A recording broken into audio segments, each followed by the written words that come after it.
Hello friends, welcome to Yadnya investment academy. On 20th of May 2020 हमने एक video बनाया था for our Stockometer plus subscribers, और company थी डिक्सॉन टेक्नोलॉजीज। इसका एक स्टॉक एनालिसिस आप लोगों के लिए हमने लाया था। उस टाइम पे डिक्सॉन टेक्नोलॉजीज, ये जो स्टॉक था, अराउंड 4,400 रुपीज पे ट्रेड कर रहा था, और आज ये स्टॉक 9,400 रुपीज पे ट्रेड कर रहा है। सो 5,000 रुपीज से ये स्टॉक बढ़ चुका है। नहीं, मैं यहाँ पे कोई बोस्ट करने के लिए नहीं आया हूँ। देखा, हमने बोला था बहुत बढ़िया कंपनी है और ये इतनी जल्दी ऊपर जाएगी and all those things. No, I am not saying that.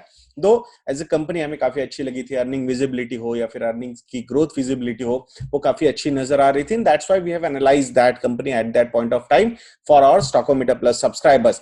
But now when this stock is at 9,400 rupees, तो ये क्या सही में जस्टिफाई करता है? ये सारी चीजें ये देखना बहुत ज्यादा इंपॉर्टेंट है। अब इन बिटवीन जो है, बिटवीन मई 2020 टिल टुडे बहुत सारी डेवलपमेंट्स हुए। स्पेसिफिकली इंडिया चाइना के जो टेंशंस बढ़े हैं, उसके चक्कर में जो इंपोर्ट पे बैन हुआ है या फिर इंपोर्ट में हायर इंपोर्ट ड्यूटीज लगाई गई है, उसके चक्कर में स्पेसिफिकली इलेक्ट्रॉनिक इक्विपमेंट्स या फिर मोबाइल्स वगैरह, ये सारी जो चीजें हैं जो बहुत ज्यादा तौर पे इंपोर्ट होती थी specifically from the China market, तो वहां पे गवर्नमेंट ऑफ इंडिया ने एक production linked incentive scheme launch की है कि भाई आप इंडिया में प्रोड्यूस करना चाहिए। जो भी बड़े बड़े ब्रांड्स है जो मेजरली चाइना वगैरह या फिर उसके आजू बाजू वाले मार्केट से प्रोडक्शन करके यहाँ पे लाके इंपोर्ट करते थे और सेल करते थे सारी चीजें, तो गवर्नमेंट ऑफ इंडिया ने बोला है भाई अगर आपको इंडिया में बिजनेस करना है, इंडिया के कंज्यूमर्स को आपको ये प्रोडक्ट्स बेचने हैं,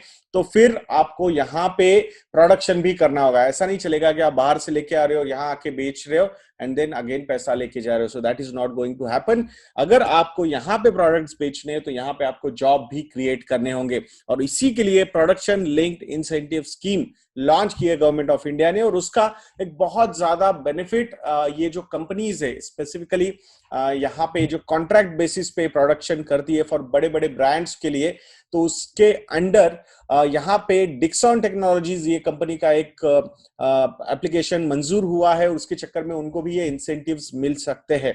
बट जिस तरीके से मार्केट कैपिटलाइजेशन की ग्रोथ रही है या फिर स्टॉक की ग्रोथ रही है, जब अब अभी मैं आप लोगों के साथ एक स्क्रीन भी शेयर करूंगा जिसमें हमारी जो वेबसाइट है investYadnya.in, तो उस वेबसाइट पे जाके आप लोग किसी भी कंपनी का पूरा डिटेल्ड फाइनेंशियल एनालिसिस आप कर सकते हो। तो यहाँ पे ये हमारी वेबसाइट है investYadnya.in। यहाँ पे अगर सर्च स्टॉक में जाके हम डिक्सॉन टेक्नोलॉजीज को क्लिक करते हैं तो यहाँ पे आपको इनिशियल डिटेल्स भी आ जाएंगे। Dixon technologies, it belongs to consumer durable, it is a mid cap stock and around 9,263 rupees का प्राइस, मतलब लास्ट क्लोजिंग जो प्राइस था वो नजर आ रहा है। तो उस पर हम अगर क्लिक करते हैं तो हमारे सामने एक विंडो ओपन होगी, उसमें सारे डिटेल्स होंगे डिक्सॉन टेक्नोलॉजीज लिमिटेड के रिलेटेड। तो यहाँ पे आज अगर आप देखोगे लास्ट क्लोजिंग के टाइम पे जो मार्केट कैपिटलाइजेशन है कंपनी का वो है 10,529 करोड़ रुपीस। तो अभी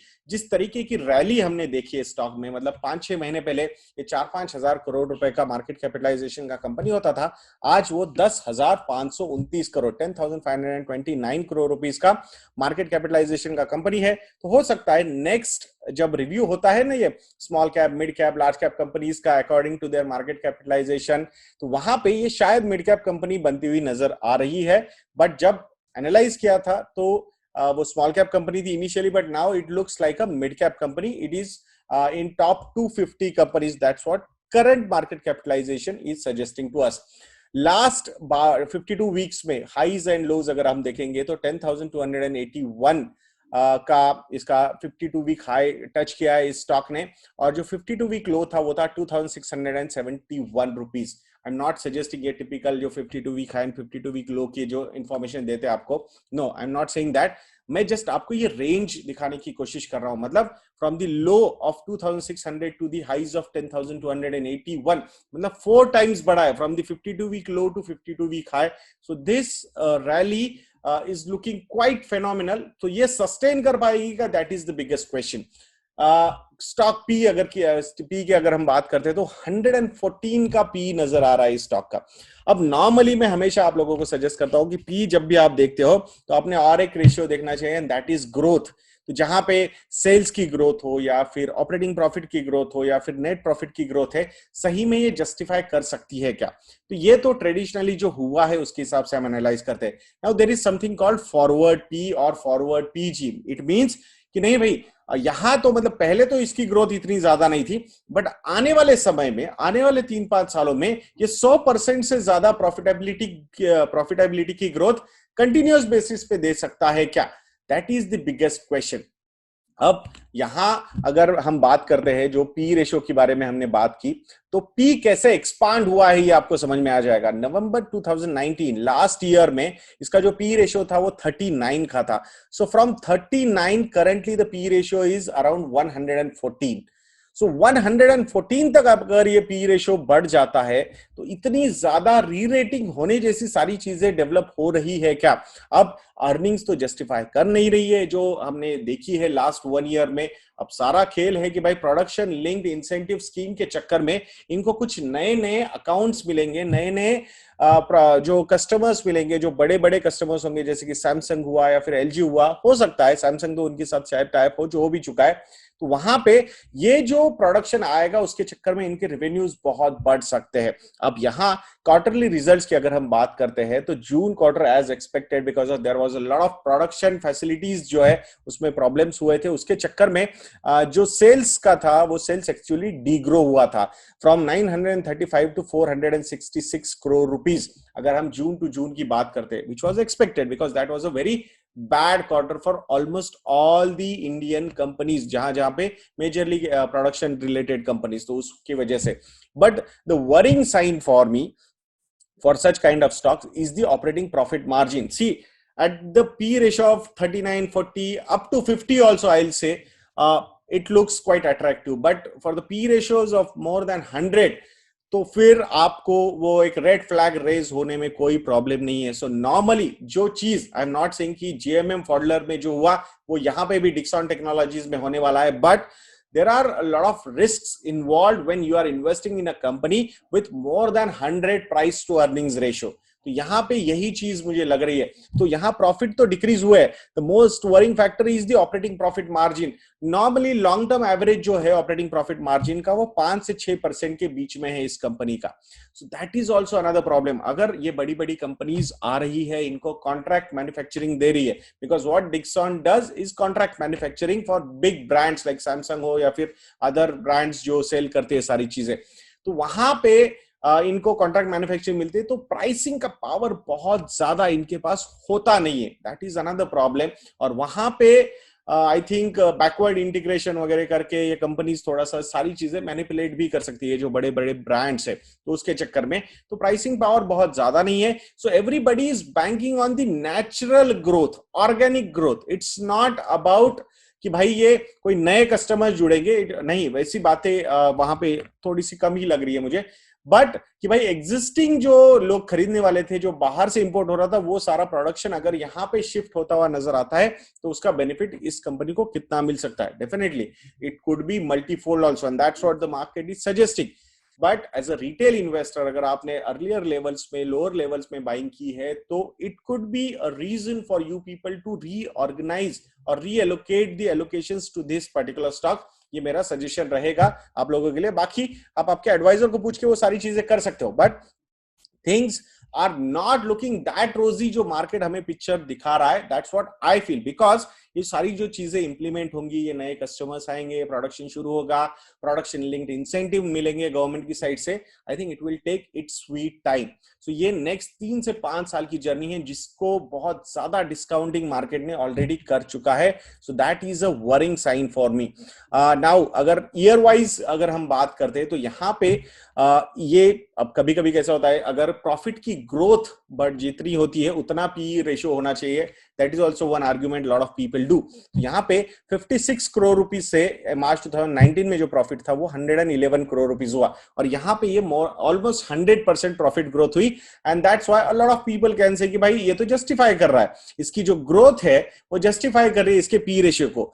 पॉइंट ये है कि भाई ये जस्टिफाई कर रहा है, अगर आपको ऐसे लग रहा है तो आने वाले समय में भी ये ऐसी ही ग्रोथ दे पाएगा क्या, तभी ये जस्टिफाई कर सकेगा। अगर आपको लगता है, इफ यू फील नहीं यार वो वैसे 100% प्लस की ग्रोथ नहीं दे पाएगा, then be ready for a P re rating again on a downward side. और ऐसा ना हो जाए कि कहीं इसके चक्कर में हम एज अ रिटेल इन्वेस्टर जाके फंस जाए और इंस्टीट्यूशनल इन्वेस्टर्स वहां से निकल जाए। So that is a caution you as a retail investor need to take, that's what I genuinely feel.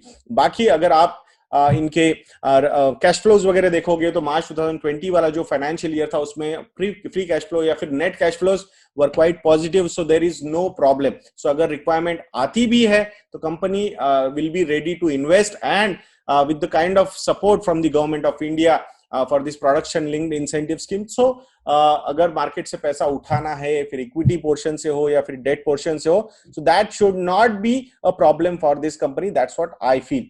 Now अगर ग्रोथ के नंबर्स हम देखेंगे, so last 1 year, 3 year, 5 year, 10 years के जो ग्रोथ के प्रॉफिट के ग्रोथ के नंबर्स है वो काफी एनकरेजिंग है। और यही एनकरेजिंग जो नंबर्स है जैसे कि 43%, 36% या 64% या 58%, ये जो नंबर्स हमें नजर आ रहे हैं, and that's why I was comfortable with the P ratio of between 30 to 50 के बीच में। स्मॉल कैप कंपनी है भाई, एग्रेसिवनेस है कंपनी में, opportunities are also ample opportunities available, and that's why थोड़ा सा जस्टिफाई होता हुआ नजर आता है। But 100 plus P ratio with 30 to 40% of profit growth could be questionable. So that is one thing we need to know, be quite sure about. So be careful about these things.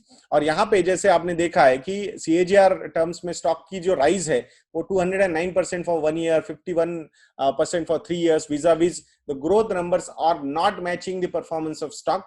So that is also one reason of caution. ROC के numbers देखोगे तो 33.27% है, ROE 25.5%, then interest coverage ratio जहां पे date to equity ratio है 0.15 का, सो वहां पे 4.68 का इंटरेस्ट कवरेज रेशियो है। अभी वैसे देखा जाएगा तो डेट टू इक्विटी रेशियो काफी कम है, बहुत ज्यादा डेट टू इक्विटी रेशियो मुझे नजर नहीं आता, 0.15 being a capital intensive industry. तो इतना P ratio, debt to equity ratio कम होने के बावजूद अगर interest coverage ratio is at 4.68 times, तो मुझे ऐसा लगता है कि भाई बहुत ज्यादा मतलब कैश फ्लोज इतने स्ट्रांग भी नहीं है। नॉर्मली हम जब lower debt to equity ratio देखते हैं तो 10, 20, 25 तक के इंटरेस्ट कवरेज रेशियोज हम देखते हैं स्टॉक्स में, तो वो यहाँ पे नजर नहीं आ रहा है। तो इसीलिए आई थिंक अगर एग्रेसिवनेस कंपनी लेके आती है कि भाई डेट उठाती है बिकॉज नए नए प्लांट्स लगाने, कस्टमर्स वगैरह मिल रहे, तो वो सारी चीजें थोड़ा बहुत फॉर शॉर्ट टर्म वो फाइनेंशियल्स खराब कर सकती है। बट अगर प्रॉफिटेबिलिटी आती रहेगी, फ्री कैश फ्लोज रहेंगे, ऑपरेटिंग कैश फ्लोज काफी पॉजिटिव रहेंगे, सो आई थिंक जस्टिफाई हो सकती है बहुत सारी चीजें, दो 100 प्लस का पी रेशियो जस्टिफाई नहीं हो सकता। प्रमोटर्स की जो होल्डिंग है वो 36.01% की है। तो यहाँ पे जो इंस्टीट्यूशनल इन्वेस्टर्स है वहां पे फॉरेन इंस्टीट्यूशनल इन्वेस्टर्स ने अपनी होल्डिंग एक्चुअली बढ़ाई है इन लास्ट जो ये 3 मंथ्स है, क्वार्टर जो है, फ्रॉम 12.27% टू 16.21%। एंड डीआईएस जो है डोमेस्टिक इंस्टीट्यूशनल इन्वेस्टर्स, उन्होंने 21.94% से अपनी होल्डिंग यहाँ पे घटाई है 17.55%। So that is also a reason, मुझे ऐसा लगता है कि भाई one should be careful about. FIIs are quite opportunistic kind of investors, तो वो कब आएंगे और कब निकल जाएंगे पता भी नहीं चलेगा। दो DIS थोड़ा सा होल्डिंग पॉइंट ऑफ व्यू से थोड़े से long term kind of investors होते हैं, सो that is also one thing. तो मुझे वो एक कंसर्न नजर आता है, अगर ये दोनों चीजें बढ़ती हुई नजर आती ना, सो आई वुड हैव सेड कि ठीक है यार, मतलब इतना फर्क नहीं पड़ेगा। बट वहां पे एक इंस्टीट्यूशनल इन्वेस्टर की कैटेगरी है जो डिक्रीज कर रही है एलोकेशन, और दूसरी जो है वो इंक्रीज कर रही है। सो फिर you need to be quite cautious about that. I am not again saying, I am not trying to fear monger कि नहीं नहीं बहुत कुछ गलत होने वाला है और आप निकल जाइए ऑल दोस थिंग्स। बट अगर आपने अर्लियर लोअर लेवल्स पे बाइंग की हुई है, तो यहाँ पे जो एक रीस्ट्रक्चरिंग ऑफ योर पोर्टफोलियो हो सकती है, जिसमें आपका जो प्रॉफिट हुआ है रेसिडुअल प्रॉफिट छोड़ के, यानी कि या फिर आपका प्रिंसिपल निकाल के बाकी बचा हुआ पैसा वहां पे रख के ये सारे एक्शंस आप ले सकते हो, ऑब्वियसली आपके एडवाइजर को पूछ के। आई एम नॉट सेइंग कि मेरा वीडियो देखिए और आपने वो सारी चीजें जाके करनी चाहिए, बट स्टिल आई फील कि a word of caution should be there, there should not be any problem with the company. So ये ओवरऑल एक आइडिया आप लोगों को देने की कोशिश हमने की है। ये जो पोर्टल है अपना investindia.in, अगर आपने ये कंपनी में जाके सारी चीजें देखी है, यहाँ पे आप कमेंट भी कर सकते हो। ये कमेंट भी हमारी रिसर्च टीम या कभी मैं भी बैठ के वो आंसर्स करते हैं, so there should not be any problem. आपके कुछ क्वेरीज है तो आप यहाँ पे भी कमेंट सेक्शन में पूछ सकते हो investindia.in के, या फिर अपने यूट्यूब चैनल पे भी आप कमेंट्स पूछ सकते हो। इफ यू फील कि और भी कोई ऐसी कंपनीज है जिनका एनालिसिस आपको ऐसा चाहिए, छोटा सा एनालिसिस ऑन दिस वेबसाइट, हम अगर आप करना चाहते हो तो जरूर हमें कमेंट सेक्शन में लिखिएगा। Will be more than happy to give you do this kind of analysis in future also. तो जरूर investindia.in को विजिट कीजिएगा। यहाँ पे जाके स्टॉकोमीटर प्लस ये जो अपना सब्सक्रिप्शन है इसको भी आप सब्सक्राइब कर सकते हो। ये जैसे डिटेल्ड वीडियोस हमने बनाए हैं उसका भी एक्सेस आप लोगों को मिल जाएगा। रेटिंग्स होती है तो वो रेटिंग्स का एक्सेस भी आप लोगों को मिल सकता है अगर आप स्टॉकोमीटर प्लस के सब्सक्राइबर हो तो। बाकी ऐसे बहुत सारी कंपनीज के एनालिसिस कर सकते हो आप, कंपनीज ढूंढ के यहाँ पे देख सकते हो। सेक्टर वाइज भी चीजें होती है, तो वो सारी चीजें अगर आपको चाहिए तो आप हमारी वेबसाइट investindia.in को विजिट कीजिएगा। And as you people know, हमारे बहुत सारे प्रोडक्ट्स है जिसमें मॉडल पोर्टफोलियोज भी है, जिसमें नंबर ऑफ मॉडल पोर्टफोलियोज हमने डेवलप किए, जैसे कि according to your risk profile, conservative हो या मॉडरेट हो या फिर ग्रोथ ओरिएंटेड हो, small and mid cap related हो, तो ऐसे अलग अलग मॉडल पोर्टफोलियोज हमने यहाँ पे डेवलप किए हैं। तो जरूर ये भी आप लोगों को काफी बेनिफिशियल हो सकते हैं। इसकी मेथोडोलॉजी भी हम वहां पे डेवलप करके देते हैं। सो ये सारी चीजें आप लोगों को काफी हेल्पफुल हो सकती है। तो जरूर हमारी वेबसाइट investindia.in को विजिट कीजिएगा। And if you feel we are doing a good job तो हमारे रिसर्च प्रोडक्ट्स को सब्सक्राइब करना बिल्कुल मत भूलिएगा दोस्तों। तो ऐसे वीडियोस के लिए हमारा चैनल देखते रहिए और नेक्स्ट वीडियो तक के लिए मुझे आज्ञा दीजिए दोस्तों। जय हिंद।